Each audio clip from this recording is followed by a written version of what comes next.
الحمد لله رب العالمين. الحمد لله نحمده ونستعينه ونستغفره ونستهديه ونؤمن به ونتوكل عليه ونعوذ بالله من شرور أنفسنا ومن سيئات أعمالنا. من يهده الله فلا مضل له ومن يضلل فلا هادي له. وأشهد أن لا إله إلا الله وحده لا شريك له. وأشهد أن محمدا عبده ورسوله أرسله بالهدى ودين الحق ليظهره على الدين كله ولو كره المشركون. اللهم صل على محمد وعلى آل محمد كما صليت على إبراهيم وعلى آل إبراهيم إنك حميد مجيد. اللهم بارك على محمد وعلى آل محمد كما باركت على إبراهيم وعلى آل إبراهيم إنك حميد مجيد. أيها الناس أوصيكم وإياي بتقوى الله. أعوذ بالله من الشيطان الرجيم. بسم الله الرحمن الرحيم. يا أيها الذين آمنوا لا تأكلوا الربا أضعافا مضاعفة واتقوا الله لعلكم تفلحون. واتقوا النار التي أعدت للكافرين وأطيعوا الله والرسول لعلكم ترحمون. സ്നേഹ ബഹുമാനം നിറഞ്ഞ സത്യവിശ്വാസികളെ, വിശ്വാസിനികളെ, സർവലോകരക്ഷിതാവായ അള്ളാഹുവിൻ്റെ വിധിവിലക്കുകൾ ജീവിതത്തിൻ്റെ എല്ലാ മേഖലകളിലും കൃത്യമായി പാലിച്ച് തഖ്വയോടെ ജീവിക്കാൻ കഴിവിൻ പരമാവധി ശ്രമിക്കണമെന്ന് എന്നോടും നിങ്ങളോടും വസിയത്ത് ചെയ്യുന്നു. അള്ളാഹു നമ്മുടെ ജീവിതത്തിൽ എല്ലാവിധത്തിലുള്ള ഖൈറുകളും ബറക്കത്തുകളും ഐശ്വര്യങ്ങളും നൽകുകയും എല്ലാവിധ പ്രയാസങ്ങളിൽ നിന്നും കടങ്ങളിൽ നിന്നും മാനസിക ശാരീരിക വിഷമങ്ങളിൽ നിന്നും രോഗങ്ങളിൽ നിന്നും അള്ളാഹു നമ്മെ എല്ലാവരെയും കാത്തുരക്ഷിക്കട്ടെ. കടങ്ങളും പ്രയാസങ്ങളും റബ്ബ് എത്രയും പെട്ടെന്ന് വീട്ടുന്നതിനുള്ള അവസരങ്ങളും സൗകര്യങ്ങളും നൽകി അള്ളാഹു അനുഗ്രഹിക്കട്ടെ. അൽഹംദുലില്ലാഹ്, അള്ളാഹുവിൻ്റെ മഹത്തായ അനുഗ്രഹത്താൽ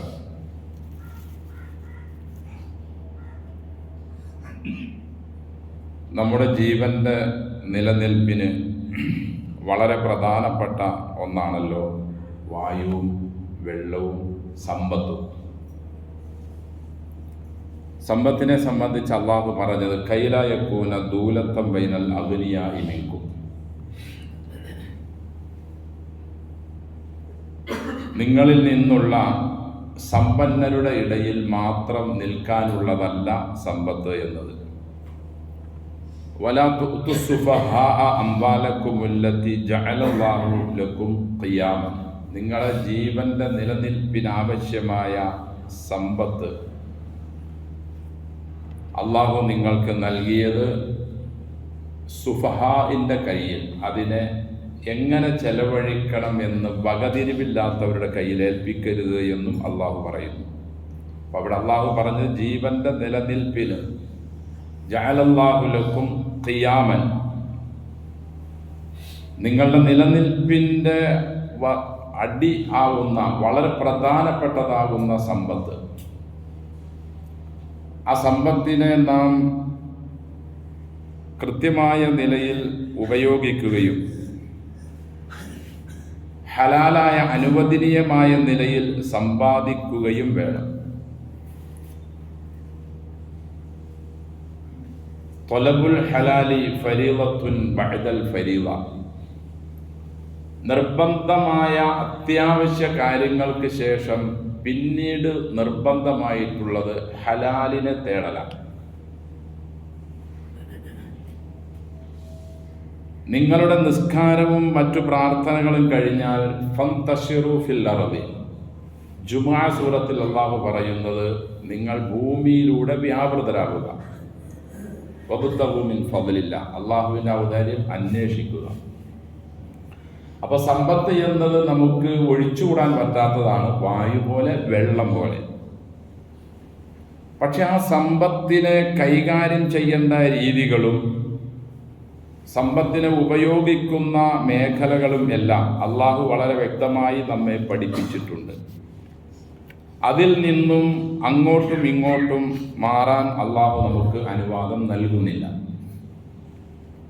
ശുഐബ് നബി അലൈഹിസ്സലാത്തു വസ്സലാമിൻ്റെ ദഅവത്ത് സൂറ ഹൂദിൽ 87-ാമത്തെ ആയത്തിൽ അള്ളാഹു പറഞ്ഞതിൽ നമുക്ക് ഇങ്ങനെ കാണാം: ഖാലു യാ ശുഐബു അസ്സലാത്തുക തഅ്മുറുക മാ യഅ്ബുദു ആബാഉന ഔ അൻ നഫ്അല ഫി അംവാലിന മാ നശാ. ശുഐബ് നബിയുടെ ആളുകൾ ശുഐബ് നബിയോട് ചോദിച്ചു, ശുഐബ്, നിന്റെ നിസ്കാരമാണോ ഞങ്ങളുടെ പിതാക്കൾ ആരാധിച്ചു വന്നിരുന്നതിനെ ആരാധിക്കരുത് എന്ന് ഞങ്ങളോട് പറയാൻ നിന്നെ പ്രേരിപ്പിക്കുന്നത്? ഞങ്ങളുടെ പിതാക്കന്മാർ ആരാധിച്ചു, അവരുടെ പ്രാർത്ഥനകൾ, അവരുടെ വഴിപാടുകൾ, അവരുടെ നേർച്ചകളൊക്കെ ഞങ്ങൾ കണ്ട് പഠിച്ചിട്ടുണ്ട്. ഞങ്ങളോട് നീ പറയുന്നത് അതൊന്നും പാടില്ല എന്നാണ്. ഏകനായ രക്ഷിതാവിനോടെ പ്രാർത്ഥിക്കാവൂ, അവനെ വഴിപാടുകൾ അർപ്പിക്കാവൂ, നേർച്ചകൾ അർപ്പിക്കാവൂ, അവനോട് ദുആ ചെയ്യാവൂ എന്നൊക്കെ നീ ഞങ്ങളോട് പറയാൻ നിന്റെ നിസ്കാരമാണോ നിന്നെ ഇതിന് പ്രേരിപ്പിക്കുന്നത്? രണ്ടാമത് അവർ ചോദിച്ചത് ഔ അൻ നഫ്അല ഫി അംവാലിനാ മാ നശാ, ഞങ്ങളുടെ സമ്പത്തിൽ ഞങ്ങൾക്ക് സൗകര്യം പോലെ പ്രവർത്തിക്കുന്നതിന്, ഉപയോഗിക്കുന്നതിന് ഞങ്ങളെ നീ തടസ്സം നിൽക്കാൻ കാരണം നിന്റെ നിസ്കാരമാണ്. അപ്പൊ രണ്ട് ചോദ്യമാണ് അവർ ചോദിച്ചത്. ഒന്ന്, നിന്റെ നിസ്കാരമാണോ ഞങ്ങളുടെ പിതാക്കൾ ആചരിച്ചു വന്ന ആചാരത്തെ പാടില്ല എന്ന് നീ പറയാൻ കാരണം? രണ്ട്, ഞങ്ങളുടെ സമ്പത്തിൽ ഞങ്ങൾക്ക് യഥേഷ്ടം ചെയ്യാൻ നീ അനുവദിക്കുന്നില്ല, അതിൻ്റെ കാരണവും നിന്നെ ഞങ്ങളോട് ഉപദേശിക്കാൻ കാരണം നിന്റെ നിസ്കാരമാണോ ഇതിനെ പ്രേരിപ്പിക്കുന്നതെന്നാണ്. അപ്പൊ അതിൽ നിന്ന് തന്നെ നമുക്ക് മനസ്സിലാക്കാം, നമ്മുടെ സമ്പത്ത് നമ്മുടെ യഥേഷ്ടം ഉപയോഗിക്കാൻ പാടില്ല. മറിച്ച് പ്രവാചകൻ സല്ലല്ലാഹു അലൈഹി വസല്ലം നമ്മളോട് എന്താണോ സാമ്പത്തിക മേഖലകളിൽ ഏത് നിലയിലാണോ അതിനെ ഉപയോഗിക്കാനും സമ്പാദിക്കാനും നിർദ്ദേശിച്ചിട്ടുള്ളത് അതേപോലെ മാത്രമേ നിർവഹിക്കുള്ളൂ. നമ്മുടെ സാമ്പത്തിക മേഖലകളിൽ ഏറ്റവും വലിയ ഒരു അക്രമമാണ് പലിശ എന്നത്. വളരെ ഗുരുതരമായ തെറ്റിലാണ് ഇസ്ലാം അതിനെ ഉൾപ്പെടുത്തിയിട്ടുള്ളത്. 7 വൻപാപങ്ങളെ എണ്ണിയ കൂട്ടത്തിൽ റസൂൽ സല്ലല്ലാഹു അലൈഹി വസല്ലമ എണ്ണിയത് ഒന്ന് പലിശയാണ്. ഒന്ന് അല്ലാഹുവിലുള്ള ശിർക്ക്, അതിൻ്റെ അതേ ഗണത്തിൽ തന്നെയാണ് 7 വൻപാപങ്ങളിൽ ഒന്ന് പലിശയെ എണ്ണിയത്. പലിശയുമായി ബന്ധപ്പെട്ട നിലപാടുകളെ അള്ളാഹു അറിയിച്ചത് ഫഅ്ദനു ബിഹർബിൻ മിനല്ലാഹ് എന്ന, അള്ളാഹുവിനോടുള്ള ഒരു യുദ്ധമാണ് അവർ നടത്തുന്നത്. തൻ്റെ സമ്പത്തിൽ താൻ ഉദ്ദേശിച്ചതുപോലെ കൈകാര്യം ചെയ്യുന്നതിൽ പെടുന്ന പലിശ ഇടപാടുകളെ അള്ളാഹുവിനോടുള്ള ഒരു യുദ്ധപ്രഖ്യാപനമായി എണ്ണുന്നു. അതുകൊണ്ട് നാം എങ്ങനെ സമ്പാദിക്കണം, എങ്ങനെ അതിനെ ചെലവഴിക്കണം എന്നുള്ള കൃത്യമായ നിലപാട് നാം അറിയുകയും ആ നിലപാടിലൂടെ തന്നെ മുന്നോട്ട് പോവുകയും ചെയ്തില്ലെങ്കിൽ തീർച്ചയായും നമ്മുടെ നിസ്കാരവും നമ്മുടെ ഇതര സൽക്കർമ്മങ്ങളും നമ്മെ രക്ഷിക്കില്ല. സമ്പത്തിന്റെ കാര്യത്തിൽ നമുക്ക് തോന്നിയതുപോലെയുള്ള നിലപാടിലാണ് നാം ജീവിച്ചു പോയതെങ്കിൽ വളരെ വ്യക്തമായി അള്ളാഹു പറയുന്നു, അവർ നരകത്തിന്റെ വാഹകരാണ്, നരകത്തിന്റെ അവകാശികളാണ്, അവർ കാഫിറുകളാണ്.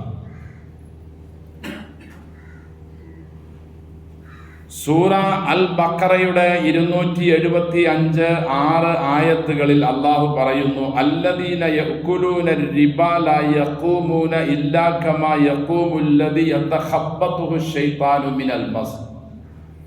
പിശാചുബാധ ഏറ്റ മനുഷ്യൻ സ്വയബുദ്ധിയില്ലാതെ പിച്ചും പേയും പറയുന്നത് പോലെ സ്വയമായി എഴുന്നേറ്റ് നിൽക്കാൻ കഴിയാത്തതുപോലെയുള്ള അവസ്ഥയിലായിരിക്കും പലിശ തിന്നവനും അത് തീറ്റിച്ചവനും അതിന് സഹായിച്ചവനും അതിനു വേണ്ടി പരിശ്രമിച്ചവനും എല്ലാം നാളെ വരിക.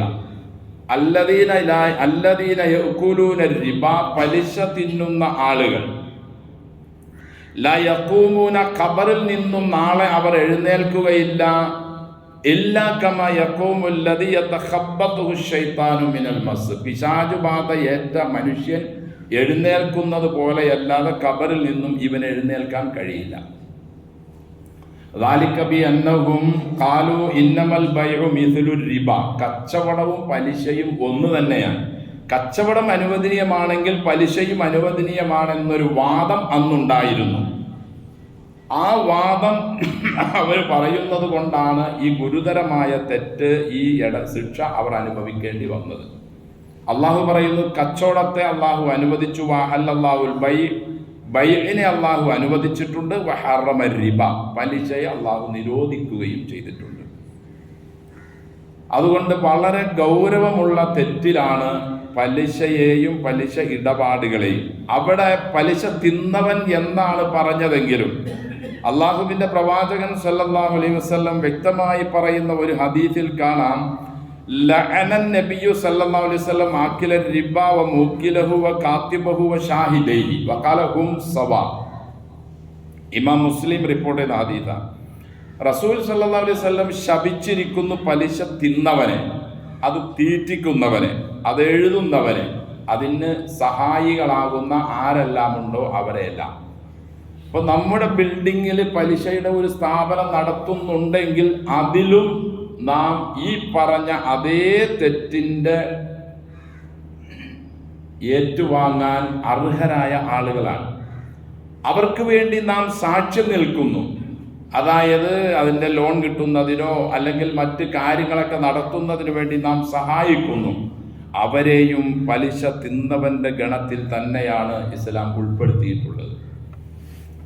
ഇന്ന് വ്യാപകമായ നിലയിൽ സമ്പത്ത്, വെള്ളം, വെളിച്ചം എങ്ങനെ വ്യാപകമായോ അതേ നിലയിൽ തന്നെ വ്യാപകമായി പലിശയും പലിശ ഇടപാടുകളും. അതല്ലാത്ത വേറെ ഒരു ഇടപാടുകൾ നമുക്ക് കാണാനേ കഴിയില്ല. ചുരുക്കി പറഞ്ഞാൽ, ഞാനും നിങ്ങളുമൊക്കെ ധരിച്ചിട്ടുള്ള, ഉടുത്തിട്ടുള്ള, ഭക്ഷിച്ചുകൊണ്ടിരിക്കുന്ന, താമസിച്ചുകൊണ്ടിരിക്കുന്ന, യാത്ര ചെയ്തുകൊണ്ടിരിക്കുന്ന വസ്ത്രത്തിലും ചെരുപ്പിലും വീട്ടിലും വാഹനത്തിലും അടക്കം മുഴുവനായി പലിശ വ്യാപകമായിരിക്കുന്നു. അല്ലാഹുവിന്റെ റസൂൽ പറഞ്ഞ വേറൊരു ഹദീസിൽ കാണാം, ലയഅതിയന്ന അലന്നാസി സമാനുൻ, ഒരു കാലം വരും, ലാ യബ്ഖാ മിൻഹും അഹദുൻ ഇല്ലാ അക്കല റിബ. ആ കാലത്ത് പലിശ തിന്നാത്ത ഒരാളിനി ബാങ്കിൽ കയറണ്ട, അവിടുന്ന് അക്കൗണ്ട് തുറക്കണ്ട എന്നൊക്കെ വിചാരിച്ച് സൂക്ഷ്മത പാലിച്ച് അവൻ അധ്വാനിച്ച് കിട്ടുന്ന പൈസ കൊണ്ട് വലിയ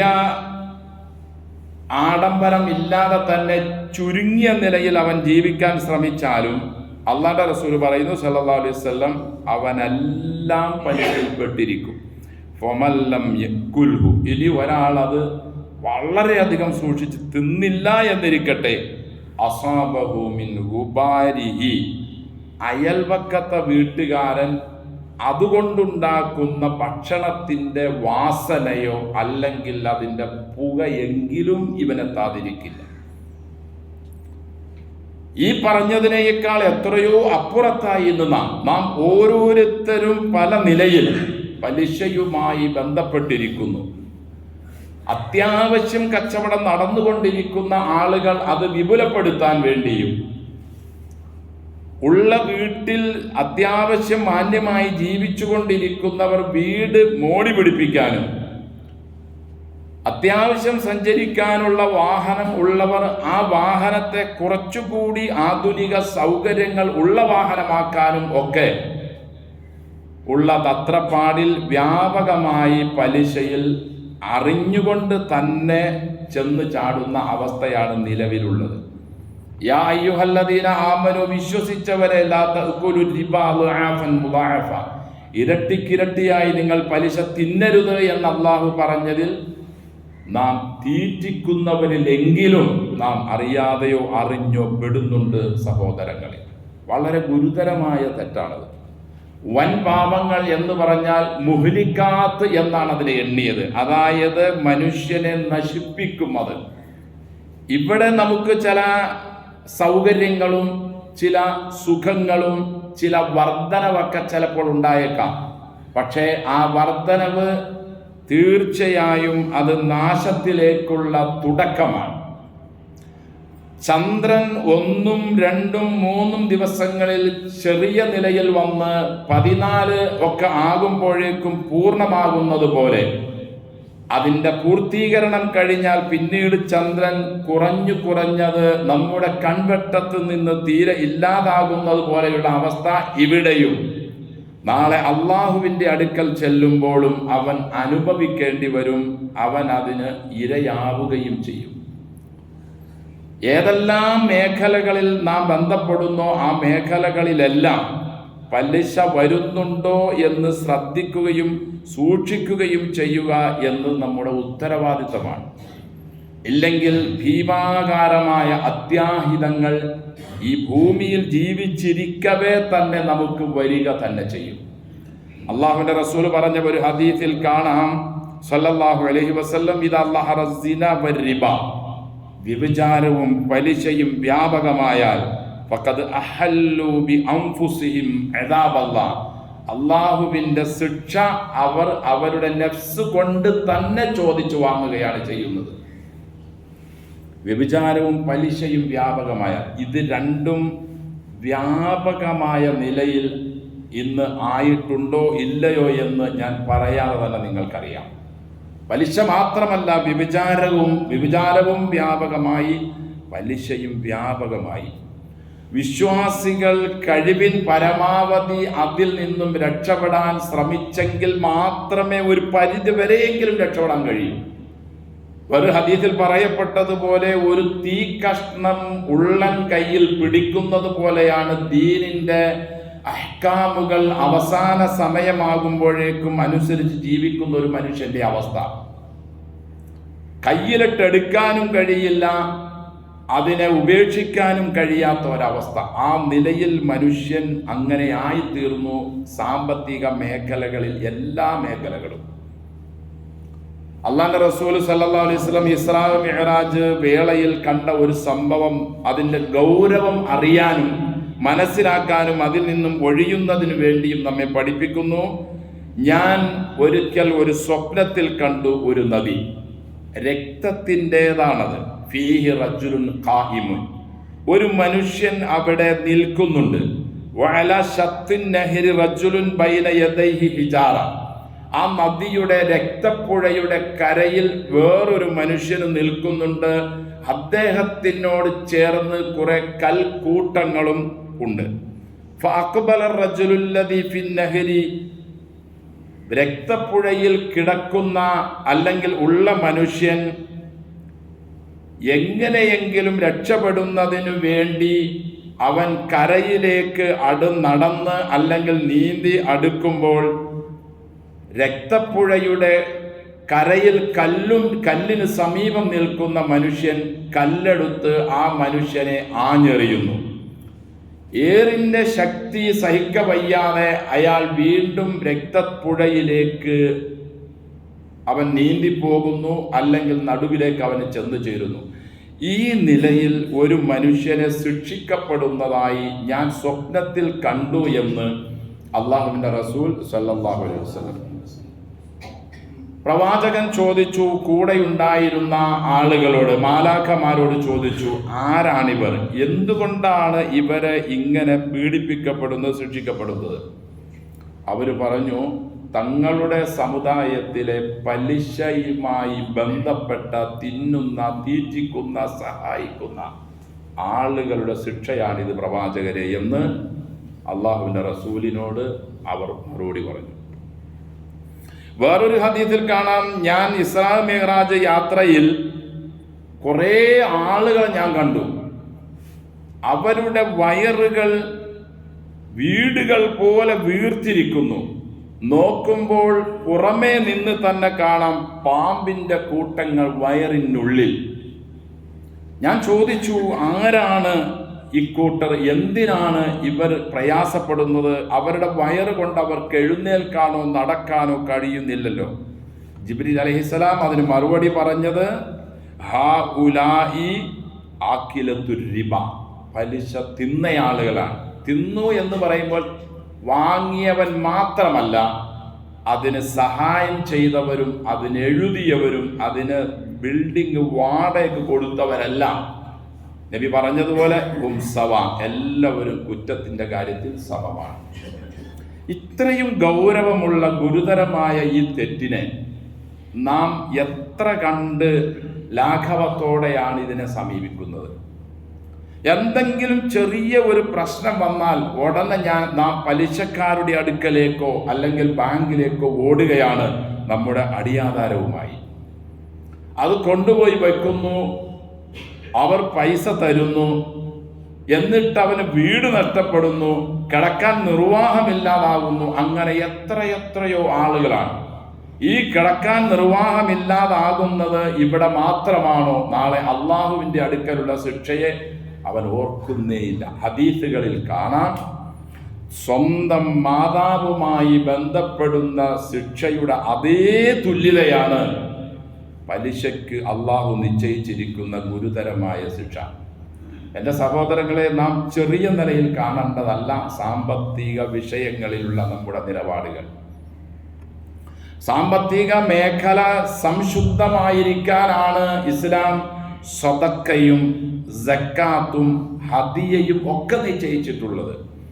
നമ്മുടെ സമ്പത്തിന്റെ നിശ്ചിതമായ ഒരു ഓഹരി സമൂഹത്തിൽ കൃത്യമായി അതിനെ ചിലവഴിക്കണമെന്നും അങ്ങനെ സമൂഹത്തിലുള്ള പാവപ്പെട്ട ആളുകളെ ഉയർത്തിക്കൊണ്ടുവരണമെന്നും അവനും തൻ്റെ സഹോദരനായി കാണണമെന്നും ഒരാളിനി കടം വാങ്ങി അയാൾക്ക് കൊടുക്കാൻ നിർവാഹമില്ലാതായാൽ അവന് വീണ്ടും ഒന്ന് ഇളവ് ചെയ്ത് കൊടുക്കണമെന്നും ഒരു നിർവാഹവും ഇല്ലെങ്കിൽ അതവന് തൃപ്തിപ്പെട്ട് കൊടുക്കണം എന്നൊക്കെയാണ് ഇസ്ലാം നമ്മോട് നിർദ്ദേശിക്കുന്നത്. കഴിയുന്നു എങ്കിൽ കഴിവിൻ പരമാവധി നമുക്ക് താങ്ങാൻ പറ്റാത്തതിലേക്ക് നാം പോകാതിരിക്കുക. അതാണ് വളരെ മർമ്മപ്രധാനമായത്. തനിക്ക് കഴിയുന്നതേ താൻ ചെയ്യാവൂ, തനിക്ക് കഴിയാത്തത് ചെയ്യാതിരിക്കുക. കടം നിർബന്ധമായി വാങ്ങേണ്ട ഒരവസ്ഥ വന്നാൽ നമ്മോട് ഇസ്ലാം നിർദ്ദേശിക്കുന്നു അവന് കടം കൊടുക്കുക. സദക്ക ഒരു മനുഷ്യൻ ചെയ്യുമ്പോൾ 10 പ്രതിഫലമാണ് അവനെങ്കിൽ കടം കൊടുക്കുന്നതിന് ഇസ്ലാം പഠിപ്പിക്കുന്നത് 18 നന്മയാണെന്നാണ്. അത്ര കണ്ട് പ്രതിഫലമുള്ളതാണ് വായ്പ കൊടുക്കൽ പോലും. എന്തിനാണ്? പലിശയിൽ നിന്നും തൻ്റെ സഹോദരനെ അവൻ്റെ സാമ്പത്തിക ഞെരുക്കത്തിൽ നിന്നും അവനെ രക്ഷപ്പെടുത്തുന്നതിനാണ് ഇതെല്ലാം ഇസ്ലാം നിശ്ചയിച്ചിട്ടുള്ളത്. പക്ഷേ നമ്മുടെ അത്യാർത്തിയും നമ്മുടെ ധൂർത്തും നമ്മുടെ തോന്നിയാസവും സാമ്പത്തിക മേഖലകളിലുള്ള നമ്മുടെ നിലപാടുകൾ കാരണം എല്ലാവരും തനിക്ക് കഴിയുന്നതിനേക്കാൾ വലിയ കടത്തിലായി, പ്രയാസത്തിലായി, അങ്ങനെ പലിശയിൽ കയറി മൂക്കറ്റം വളരെ വിഷമത്തോടുകൂടി കഴിയുന്ന അവസ്ഥയാണ് നിലവിലുള്ളത്. അള്ളാഹു നമ്മെ കാത്തുരക്ഷിക്കട്ടെ. സാമ്പത്തികം എന്നത് ഒരു വലിയ ഒരു വിഷയമായി പരിഗണിക്കേണ്ടതാണ്. നമ്മുടെ നിസ്കാരവും നമ്മുടെ ഏത് കർമ്മവും അള്ളാഹു സ്വീകരിക്കണമെങ്കിൽ ഒരു സഹാബി തന്നെ മരിച്ചു, അദ്ദേഹത്തിൻ്റെ മയ്യത്ത് പള്ളിയിൽ കൊണ്ടുവന്നു. പ്രവാചകൻ തിരിഞ്ഞു നിന്ന് ചോദിച്ചത്, ഇദ്ദേഹത്തിന് കടമുണ്ടോ എന്നാണ്. കടമുണ്ടെങ്കിൽ അതിനെ തീർക്കാൻ ആരെങ്കിലും ഏൽക്കുന്നുണ്ടോ എന്ന് പിന്നീട് അന്വേഷിക്കും. ഇല്ല എന്ന നിലപാടാണെങ്കിൽ പ്രവാചകൻ പറയും സല്ലല്ലാഹു അലൈഹി വസല്ലം, നിങ്ങൾ നിസ്കരിച്ചോ, ഞാനില്ല. എത്ര ഗൗരവമാണ്, എത്ര ഗുരുതരമാണ് ഇത്. ഇത്രയൊക്കെ വരാൻ കാരണം നമ്മുടെ നിലപാടുകളിലുള്ള കുറവുകളും സൂക്ഷ്മതയിലുള്ള പ്രശ്നങ്ങളുമാണ്. ഒരു വിഷയത്തിലും നാം ശ്രദ്ധിക്കാറില്ല. നമുക്ക് തോന്നിയതുപോലെ നാം ചെയ്യുന്നു. നമുക്ക് തോന്നിയ രീതിയിലുള്ള പ്രവർത്തനങ്ങളിൽ നാം ഏർപ്പെടുന്നു. നമ്മുടെ മകൻ്റെ ഒരു വിവാഹം, അല്ലെങ്കിൽ മകളുടെ ഒരു വിവാഹം, അല്ലെങ്കിൽ നമുക്കൊരു വാഹനം വേണം, അല്ലെങ്കിൽ നമുക്കൊരു വീട് വെക്കണം, അല്ലെങ്കിൽ നമുക്ക് ഭക്ഷണം ഉണ്ടാക്കണം. ഇതിനെല്ലാം ഇസ്ലാം കൃത്യമായ ചില നിലപാടുകളും രീതികളും നമ്മോട് പറഞ്ഞിട്ടുണ്ട്. അതനുസരിച്ചല്ലല്ലോ സഹോദരങ്ങളെ നമ്മുടെ ആരുടെയും, എൻ്റെ അടക്കമുള്ള നിലപാടുകളാണ് ഞാൻ പറയുന്നത്, നിങ്ങളെ ഒരാളെയല്ല. ഈ സമൂഹം ആ നിലയിൽ അധപ്പതിച്ചു പോയി. പലിശയ്ക്ക് ഇസ്ലാം കൊടുത്ത ഗൗരവമായ ശിക്ഷ നാം ചിന്തിക്കുന്നേയില്ല. മരിക്കുന്നതിന് മുമ്പ് എന്നെങ്കിലും അതിൽ നിന്നും രക്ഷപ്പെടാം എന്നൊക്കെ ഓർത്തായിരിക്കും നാം കയറുന്നത്. പക്ഷെ മരിച്ചാലും പലിശയുമായി നാം ബന്ധപ്പെട്ടിട്ടുണ്ടെങ്കിൽ അതിൻ്റെ ശിക്ഷ നാം അനുഭവിച്ചേ പറ്റൂ. അള്ളാഹു കാത്തു രക്ഷിക്കട്ടെ. അതുകൊണ്ടൊരു മുസ്ലിം വിശുദ്ധ ഖുർആനിലും തിരുസുന്നത്തിലും അവനോട് പറയപ്പെട്ട എല്ലാ മേഖലകളും അള്ളാഹുവിനോട് മാത്രമുള്ള പ്രാർത്ഥന എങ്ങനെ നിർബന്ധമാണോ അതേപോലെ തന്നെ നിർബന്ധമാണ് സാമ്പത്തിക മേഖലകളിലുള്ള കൃത്യതയും നിലപാടുകളും. അതിനെ അഴിച്ചുവിട്ടൊരു മതമല്ല ദീൻ. മനുഷ്യനെ അവനെ സംരക്ഷിക്കാനും അവന് ഇഹപര നന്മകൾ വാരിക്കൊടുക്കാനും ഇസ്ലാം തയ്യാറാണ്. ഇസ്ലാം അതിന് പ്രോത്സാഹനം നൽകുന്നു. അതിനു വേണ്ടിയാണ് മറ്റു മതങ്ങൾ ദർശനങ്ങളിൽ ഒന്നും ഇല്ലാത്ത സ്വതക്കയും സക്കാത്തും ഹദിയയും ദാനധർമ്മങ്ങളും ഒക്കെ ഇസ്ലാം നിശ്ചയിച്ചിട്ടുള്ളത്. അത് കൊടുക്കാത്തവന്റെ പേരിൽ ഇസ്ലാം യുദ്ധപ്രഖ്യാപനം പോലും നടത്തിയിട്ടുള്ളത്. അബൂബക്കർ സിദ്ദീഖ് റളിയല്ലാഹു അൻഹുവിന്റെ കാലഘട്ടത്തിൽ പോലും സക്കാത്തിന് അർഹരായ മനുഷ്യൻ കെട്ടിക്കൊണ്ടുവരുന്ന കയറ് പോലും തന്നില്ലെങ്കിലും അവനോട് ഞാൻ യുദ്ധപ്രഖ്യാപനം നടത്തുമെന്ന ഇസ്ലാമിന്റെ ഒന്നാമത്തെ ഉത്തരാധികാരി പോലും ഉത്തരവിട്ടത്. എവിടെയൊക്കെ നിസ്കരിക്കാൻ പറഞ്ഞിട്ടുണ്ടോ അവിടെയൊക്കെ സക്കാത്തും പറയാതെ അള്ളാഹു പോയിട്ടില്ല. കാരണം എന്താ? ഒന്ന്, നിസ്കാരം അള്ളാഹുവുമായി ബന്ധപ്പെട്ട കാര്യമാണെങ്കിൽ. രണ്ട്, സക്കാത്ത് അള്ളാഹുവിന്റെ സൃഷ്ടികളുമായി ബന്ധപ്പെട്ടതാണ്. എന്തിനധികം പറയുന്നു, ഇസ്ലാം എന്ന് പറഞ്ഞാൽ തൗഹീദ് കഴിഞ്ഞാൽ പിന്നീട് മനുഷ്യരുമായി ബന്ധപ്പെട്ട പ്രശ്നങ്ങൾക്കാണ് പ്രാധാന്യം കൊടുക്കുന്നത്.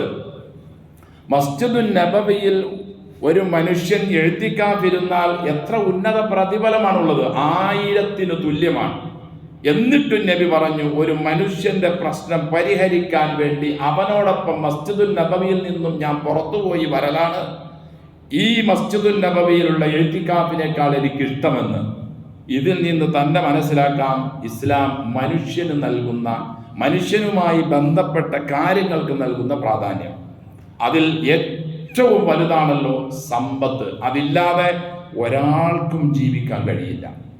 വായു ഇല്ലാതെ, വെള്ളമില്ലാതെ നമുക്കാർക്കും മുന്നോട്ട് പോകാൻ കഴിയില്ല എന്നതുപോലെ തന്നെയാണ് സമ്പത്തും. സമ്പത്തില്ലാതെ എനിക്ക് ഇവിടെ വരാനോ നിങ്ങൾക്ക് ഇവിടെ നിൽക്കാനോ പള്ളിയിൽ വരാനോ നിങ്ങളുടെ വീട്ടിൽ താമസിക്കാനോ കഴിയില്ല. എന്തിനധികം പറയുന്നു, നിങ്ങളുടെ മക്കൾ പോലും, നമ്മുടെ മക്കൾ പോലും, നമ്മുടെ ഇണകൾ പോലും നമ്മിൽ നിന്ന് കൃത്യമായി കിട്ടിക്കൊണ്ടിരിക്കുന്ന അവകാശങ്ങൾ കിട്ടിയില്ല എങ്കിൽ, ഒരു അവസരത്തിൽ എന്തെങ്കിലും ചെറിയൊരു കുറവ് വന്നാൽ അതുപോലും അവർ നമ്മുടെ ശത്രുക്കളായി മാറുന്ന കാര്യമാണ്. അപ്പം അതുകൊണ്ട് സാമ്പത്തിക മേഖല കൃത്യമായി സൂക്ഷിക്കുകയും ഏറ്റവും ഗുരുതരമായ റിബ എന്ന, പലിശ എന്ന, നമ്മെ രണ്ട് വീട്ടിലും തകർത്ത് കളയുന്ന ഗുരുതരമായ പാപത്തിൽ നിന്നും ഏതെല്ലാം നിലയിൽ നമുക്ക് രക്ഷപ്പെടാൻ കഴിയുമോ ആ നിലയിലെല്ലാം രക്ഷപ്പെടുക. അള്ളാഹു നമ്മെ രക്ഷപ്പെടുത്തട്ടെ. കടങ്ങള്, പ്രയാസങ്ങള്, വിഷമങ്ങള്, ബുദ്ധിമുട്ടുകളിൽ നിന്നെല്ലാം അള്ളാഹു കാത്തു രക്ഷിക്കട്ടെ. പലിശ വന്നുപോയതെല്ലാം അള്ളാഹു പറയുന്നു, ഞാൻ നിങ്ങൾക്ക് മാപ്പ് നൽകാം. അള്ളാഹുവിന്റെ റസൂലിന്റെ പിതാവിന്റെ അനുജൻ ഒരു പലിശക്കാരനായിരുന്നു. അബ്ബാസ് റളിയല്ലാഹു അൻഹു മജിന്ന ഉക്കാള ചന്തയിലേക്ക് പോകുന്ന ആളുകൾക്ക് സമ്പത്ത് കൊടുത്ത് തിരിച്ചു വരുമ്പോൾ കൂടുതൽ വാങ്ങി സാമ്പത്തികമായി തടിച്ചു കൊടുത്ത ഒരാളായിരുന്നു. ഹജ്ജത്തുൽ വദാഇൽ പലിശ നിരോധിച്ചുകൊണ്ടുള്ള കാര്യം റസൂൽ സല്ലല്ലാഹു അലൈഹി വസല്ലം പ്രഖ്യാപിക്കുന്നതിൽ ആദ്യം പറഞ്ഞത്, എൻ്റെ പിതൃവ്യന് കിട്ടാനുള്ള പലിശയാണ് ഞാൻ ആദ്യമായി ക്യാൻസൽ ചെയ്യുന്നത് എന്നാണ്. അപ്പോൾ ഒരു കാരണവശാലും ആ ഒരു മേഖലയുമായി സഹോദരങ്ങളെ നാം ബന്ധപ്പെടരുത്. ഉള്ളതുകൊണ്ട് ചെറിയ നിലയിൽ ജീവിച്ചു പോവുക, റബ്ബിനോട് പ്രാർത്ഥിച്ചു കൊണ്ടേയിരിക്കുക. വിശാലത അള്ളാഹു തരും. അള്ളാഹു തന്നാൽ നാം ധൂർത്തടിക്കാതിരിക്കുക. ധൂർത്താണ് നമ്മെ നശിപ്പിക്കുന്ന, നമ്മെ ദരിദ്രരാക്കുന്ന, കുറേശ്ശെ നമ്മെ കുഫറിലേക്കും നിഷേധത്തിലേക്കും എത്തിക്കുന്ന ഗുരുതരമായ പാപം. അല്ലാഹു തന്നെ പറഞ്ഞില്ലേ, നിങ്ങൾ ഭക്ഷണം കഴിക്കാം, നിങ്ങൾക്ക് കുടിക്കാം, അമിതമായി തിന്നരുത്, അമിതമായി കുടിക്കരുത്. ഏത് വിഷയത്തിലും അള്ളാഹു പറയുന്നു, വലാ തുസ്രിഫു, അമിതമായി ഒന്നും നിർവഹിക്കാൻ പാടില്ല. വസ്ത്രം തന്നെ കണങ്കാലിന് താഴേക്ക് വരുന്നതിനെ ഇസ്രാഫ് എന്ന ഇസ്ലാം പരിചയപ്പെടുത്തിയത്. സ്ഥിരമായി വസ്ത്രം കണങ്കാലിന് താഴെ ധരിച്ചു കൊണ്ട് പോകുന്നവനെ അഹങ്കാരി എന്ന ഇസ്ലാം പരിചയപ്പെടുത്തിയത്. അവനും അവന്റെ വസ്ത്രവും നരകത്തിലാണെന്ന പരിചയപ്പെടുത്തിയത്. ഇസ്രായേലികളിൽപ്പെട്ട ഒരു മനുഷ്യനെ ഭൂമി വിഴുങ്ങുന്നതിനുള്ള ഒരു കാരണം ഇന്നും അത് തുടർന്നുകൊണ്ടിരിക്കുന്നു. അയാൾ കണങ്കാലിന്റെ താഴെ വസ്ത്രം ധരിച്ചതിന്റെ പേരിലാണ്. എന്താണ് അതിൽ തെറ്റ്? അത് ആവശ്യമില്ലാത്തൊരു ധൂർത്താണ്. അത് ഗുരുതരമായൊരു പാപമാണ്. പിശാചിന്റെ സഹോദരങ്ങളായിക്കൊണ്ടാണ് ഇസ്ലാം അത് പരിചയപ്പെടുത്തുന്നത്. അതുകൊണ്ട് ഓരോ മേഖലകളിലും കൃത്യത പാലിക്കുകയും സൂക്ഷ്മത പാലിക്കുകയും പ്രത്യേകിച്ച് സാമ്പത്തിക വിഷയങ്ങളിൽ നാം വളരെ അധികം ശ്രദ്ധിക്കുകയും പലിശയിൽ നിന്നും അതിൽ വീണു പോയതിൽ നിന്നും മുക്തമായി ഇനി ഒരിക്കലും വീഴാതെ കഴിയുന്ന നിലയിലുള്ള അടങ്ങി ഒതുങ്ങിയുള്ള ജീവിതം. നാം ഒരു കോടീശ്വരനായി എന്ന് കൂട്ടിക്കോ, അപ്പോഴും നാം ദൂർത്തിലേക്ക് പോകരുത് ഒരു മേഖലകളിലും. അള്ളാഹു നമുക്കും എല്ലാ മുസ്ലിങ്ങൾക്കും കാര്യങ്ങൾ മനസ്സിലാക്കാനും സാമ്പത്തിക മേഖലകളിലും മറ്റു ഇതര എല്ലാ മേഖലകളിലും വിശുദ്ധ ഖുർആനിന്റെയും തിരുസുന്നത്തിന്റെയും പാത പിൻപറ്റാനും നമുക്കെല്ലാം അള്ളാഹു തൗഫീഖ് നൽകി അനുഗ്രഹിക്കട്ടെ.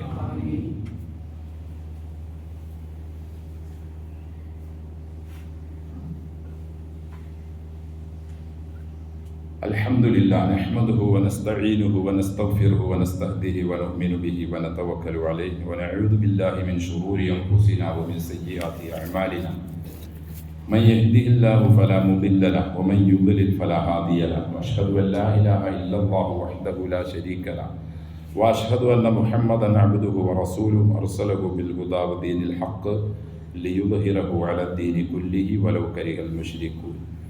اللهم صل على محمد وعلى آل محمد كما صليت على إبراهيم وعلى آل إبراهيم إنك حميد مجيد. اللهم بارك على محمد وعلى آل محمد كما باركت على إبراهيم وعلى آل إبراهيم في العالمين إنك حميد مجيد. أيها الناس أوصيكم وإياي بتقوى الله.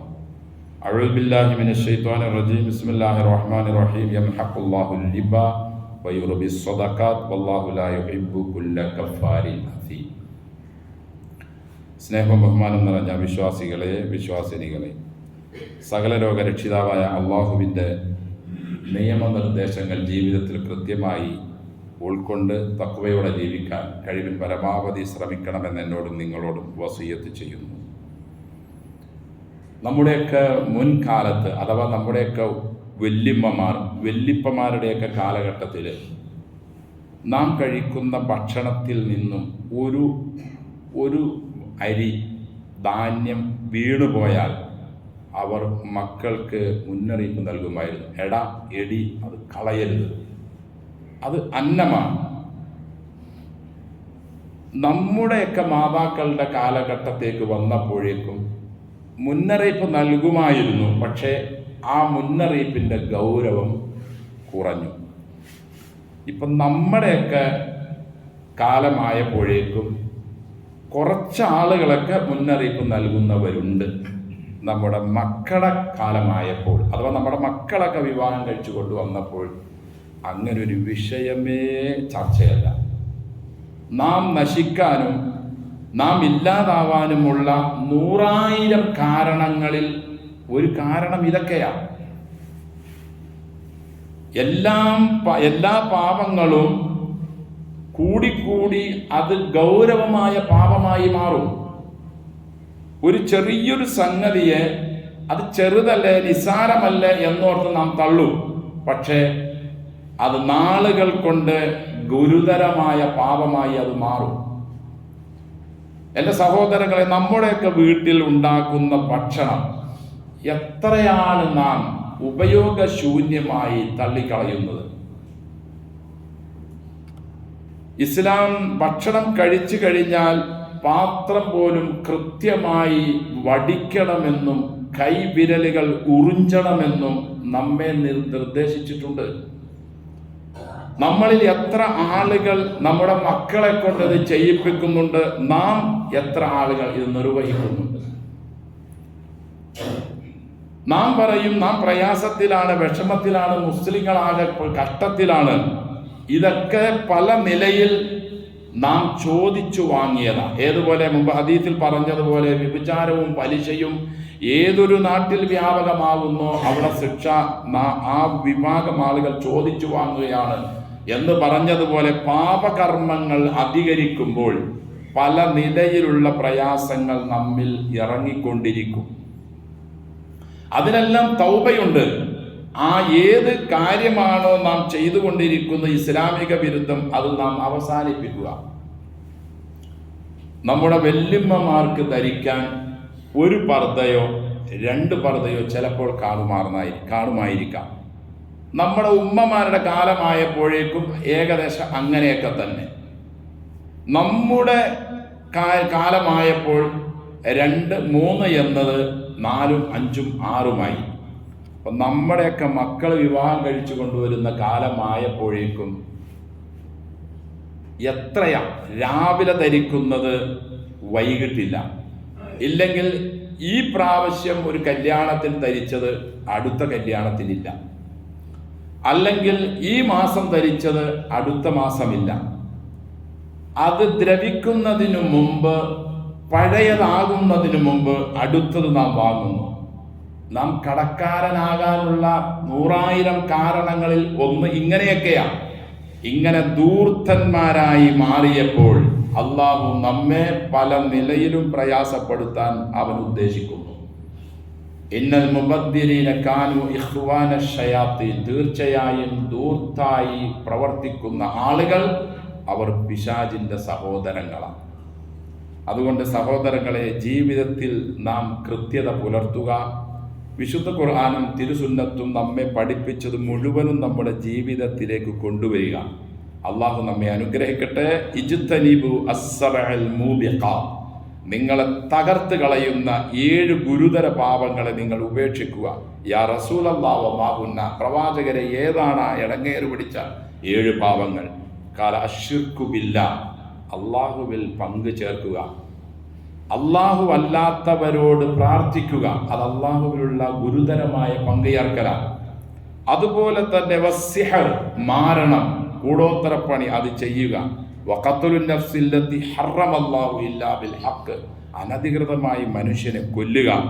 വഅക്ലുർ റിബ, പലിശ തിന്നുക, അത് തീറ്റിക്കുക, അതിന് സഹായിക്കുക, അതിനുവേണ്ടി ഒത്താശകൾ ചെയ്തു കൊടുക്കുക. വഅക്ലു മാലുൽ യതീം, 5 അനാഥയുടെ സമ്പത്ത് കൃത്രിമമായി പല കാര്യങ്ങളും പറഞ്ഞ് താൻ തന്നെ തിന്നുക. വതവല്ലി യൗമുസ്സഹ്, യുദ്ധം ഘോരമായി നടന്നുകൊണ്ടിരിക്കുമ്പോൾ ഞാനില്ലേ എന്ന് പറഞ്ഞ് അതിൽ നിന്നും പിന്തിരിഞ്ഞോടുക. വഖദ്ഫുൽ മുഹ്സനാത്തിൽ മുഅ്മിനാത്തിൽ ഗാഫിലാത്ത്, പതിവ്രതകളായ സ്ത്രീകളെ സംബന്ധിച്ച് ദുരാരോപണം പറഞ്ഞു വരുത്തുക.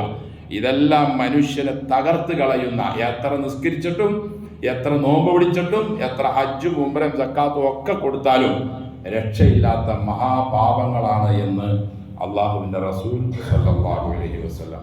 ഇവകളെല്ലാം സമ്പൂർണ്ണമായി ഒഴിക്കാനും ചെറിയ പാപങ്ങളിൽ നിന്നും അടക്കം മാറി നിൽക്കാനും എല്ലാ തിന്മകളിൽ നിന്നും അധർമ്മങ്ങളിൽ നിന്നും പൂർണ്ണമായി ഒഴിഞ്ഞു നിൽക്കാനും നമ്മെയും എല്ലാ മുസ്ലിങ്ങളെയും അള്ളാഹു അനുഗ്രഹിക്കട്ടെ. നമ്മുടെ പ്രയാസങ്ങൾ, വിഷമങ്ങൾ, ബുദ്ധിമുട്ടുകൾ എല്ലാം അള്ളാഹു മാറ്റിത്തരട്ടെ. അള്ളാഹു നമുക്കും